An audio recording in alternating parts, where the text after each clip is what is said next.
ದಿನಚಟಗಳನ್ನು ಬಿಟ್ಟು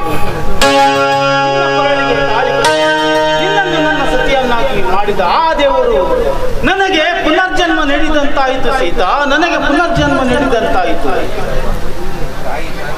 ತಾಯಿ ಶಾರದಾಂಬೆ, ನಿನ್ನನ್ನು ನಾನು ಪೂಜಿಸಿದಕ್ಕೆ ಈಗಲಾದರೂ ನನಗೆ ತಕ್ಕ ಪ್ರತಿಫಲ ಸಿಕ್ತಮ್ಮ, ಪ್ರತಿಫಲ ಸಿಕ್ತು.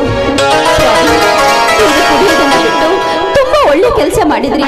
ಇದೇ ಸಂತೋಷಕ್ಕೆ ನಿಮ್ಗೋಸ್ಕರ